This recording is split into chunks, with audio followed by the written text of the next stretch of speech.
Olá, queridos alunos, estamos aqui mais uma vez com vocês e agora para nós tentarmos corrigir o exercício de revisão que nós encaminhamos para vocês semana passada, lembra?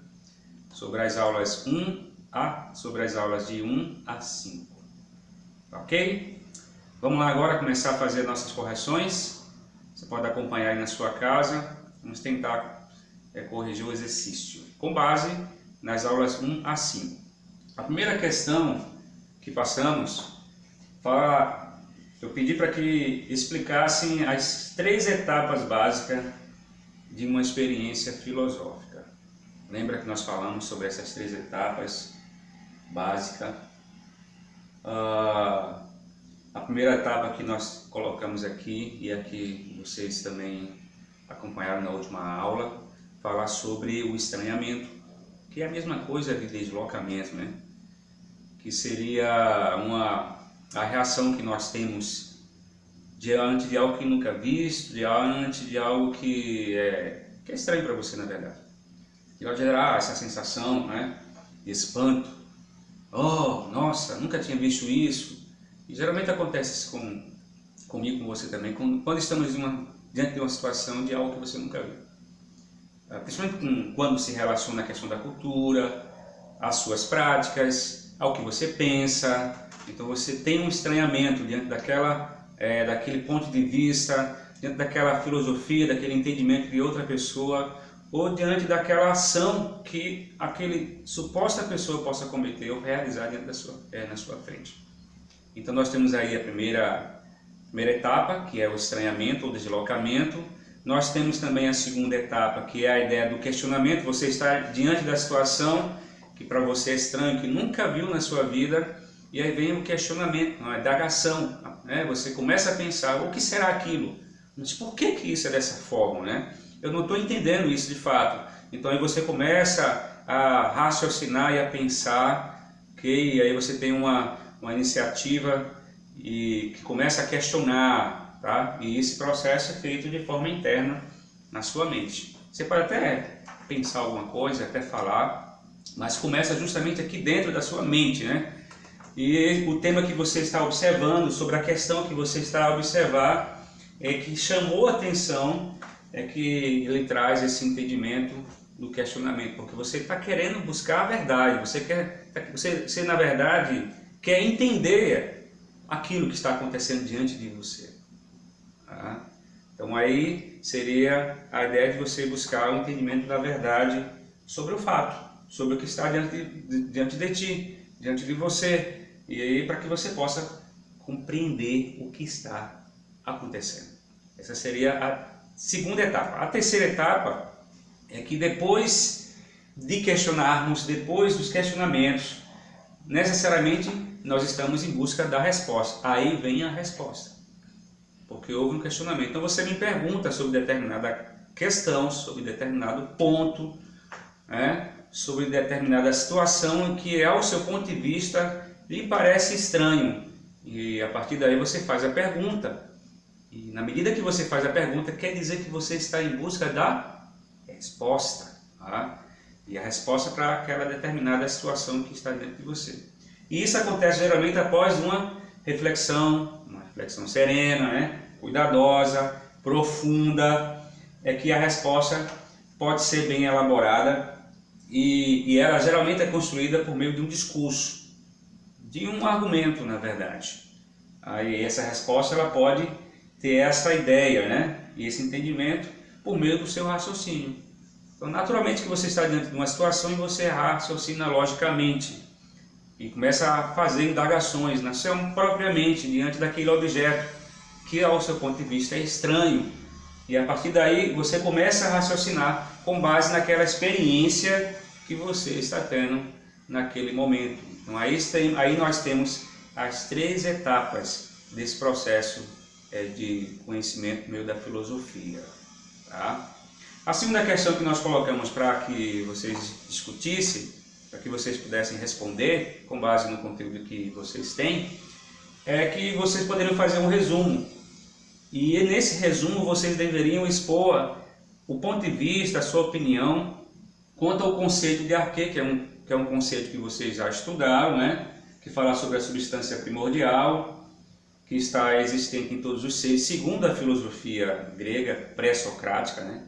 Filosofia com base nos filósofos, nos primeiros filósofos, de como as coisas são feitas. E também nós perguntamos aqui se você concorda com essa ideia, né, da importância de você saber a origem de todas as coisas. Essa curiosidade que existe no ser humano, de que conhecer as coisas, de indagar, de saber do porquê disso, do porquê daquilo. Inclusive isso é uma reação que é gerada na criança, logo quando ela está ali dos 3, 4, 5 anos, mais ou menos assim, até os 6 anos, que é a fase do porquê, do questionamento. Nós também, como seres humanos, temos essa fase do questionamento diante das razões das coisas de forma racional, para tentar compreender. Isso foi um questionamento entre os filósofos gregos. E aí nós elaboramos aqui, de forma resumida, como vocês poderiam ter respondido basicamente isso aqui, que o conceito arquê, ele foi usado no período pré-socrático, por quem? Com os primeiros filósofos, né? Filósofos gregos, com a busca de quê? Da origem de todas as coisas, né? No que respeita à razão da existência delas. Então a ideia é de buscar a causa e a razão da existência de determinada coisa. Por que que o mundo existe? Por que que o mundo existiu?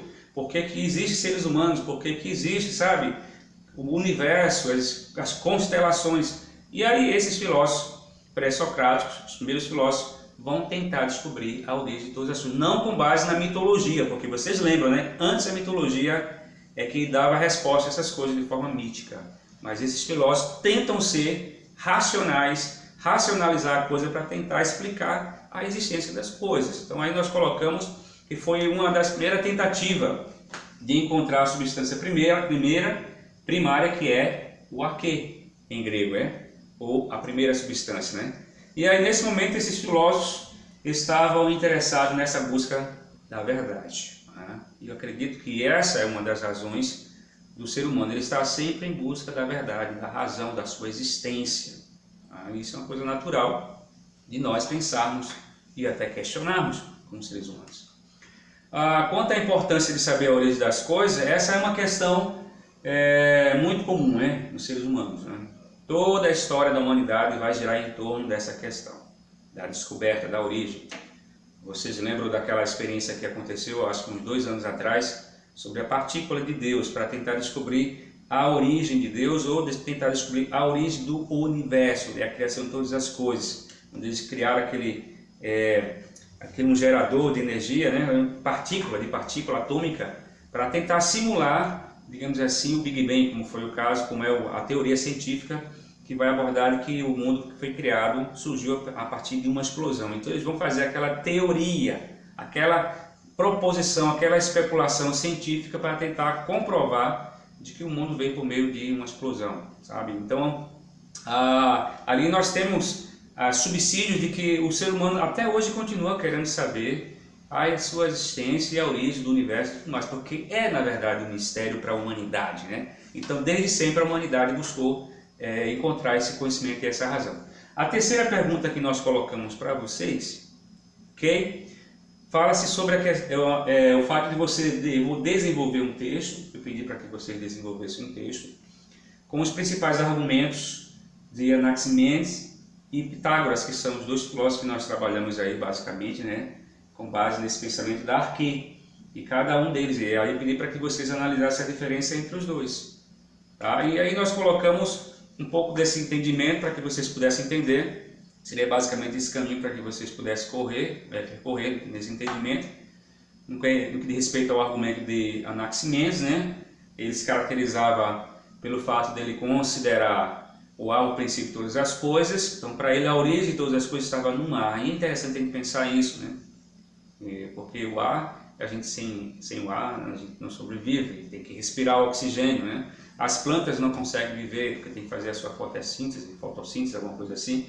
Então nós temos esse processo, o ar é super importante. E Anaximenes vai ter esse pensamento de não, a origem e o princípio das coisas, a arquê está no ar. Faz sentido também pensar que há uma necessidade muito grande da existência depender do ar, né, tão importante para para a existência dos seres humanos, né? Então todas as coisas nele se dissipam, esse é o pensamento de Anaximenes, tudo é composto pelo ar, todas as coisas dele provêm, todas as coisas se dissipam, sendo algo interessante, pois sem oxigênio ninguém consegue sobreviver, tá? Sem ele a vida também não existiria. Interessante pensar assim. Quanto a Pitágoras, para ele tudo é número, tá? Ele foi um grande estudioso de matemática, na área da matemática. Para ele tudo era número, toda a realidade se fundamenta nos objetos numéricos, e é meio maluco isso, porque você vai olhar para a parede e você encontra as geometrias, não, tantos metros. Uma pessoa que trabalha com construção, que vai fazer uma casa, ele mede as paredes, mede a metragem do terreno, mede tudo. Então, mas você observar, tudo tem, você olha na sua casa, você vê que cada objeto tem a sua simetria com base na geometria. Então, interessante esse pensamento de Pitágoras também. Ele vai falar que a origem está, arque está nos números. Para tanto, se a gente observar, né, aí nós vamos ver a matemática em tudo quanto é coisa na vida que você possa imaginar. Eu coloquei o exemplo aqui da música, né? Que todas as estruturas, a música ela tem a sua métrica, né? E a própria música, dentro da harmonia, tem a simetria e a matemática também para desenvolvê-la. E aí ele diz que todas as coisas, estruturas visíveis no mundo, são números. Esse é o pensamento de Pitágoras. A quarta questão que nós colocamos aqui é que, perguntando se você considera uma pessoa questionadora, né? Isto é, que costuma levantar problemas ou dúvidas, sabe? Dentro das coisas, sobre as coisas e sobre explicações normais, crenças e etc. Então você é uma pessoa questionadora, era só você colocar sim ou não. Se você não é, também, não tem problema, tá? Mas a gente precisa questionar as coisas, né? Precisa ser uma pessoa que, digamos assim, tenta buscar o entendimento e não se conforma simplesmente com uma explicação. A gente tem uma explicação em pesquisa sobre aquilo ali para ver se de fato aquilo tem sentido ou se tem sentido ou se tem a sua razão, podemos falar assim. Eu coloquei que sim, né? Eu acredito que vocês talvez tenham colocado sim também. Bom, e a quinta questão, elabora um texto e descreva o que você compreendeu sobre os 3 pontos discutidos. Quais são os 3 pontos discutidos? A dúvida filosófica, o estranhamento e a suspensão de juízos. Foram esses 3 pontos aí que basicamente nós trabalhamos nessas 5 aulinhas com vocês, tá? E então eu fiz aí um resumozinho para que vocês pudessem aí depois corrigir no exercício aí, comparasse com o que nós colocamos aqui e fizesse essas correções. Olha só o que nós colocamos aí. A dúvida ela vai surgir sobre a necessidade natural de conhecer o desconhecido.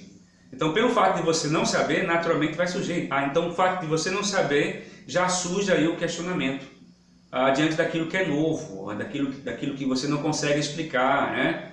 No primeiro momento, é lógico, né?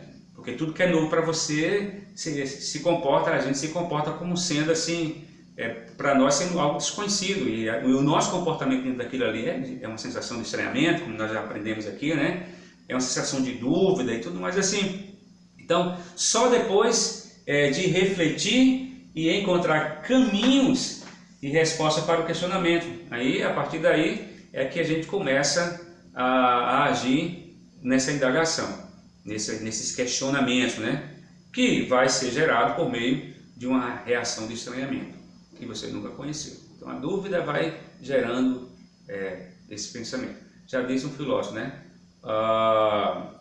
Duvidar sempre das coisas. Esse é o pensamento filosófico.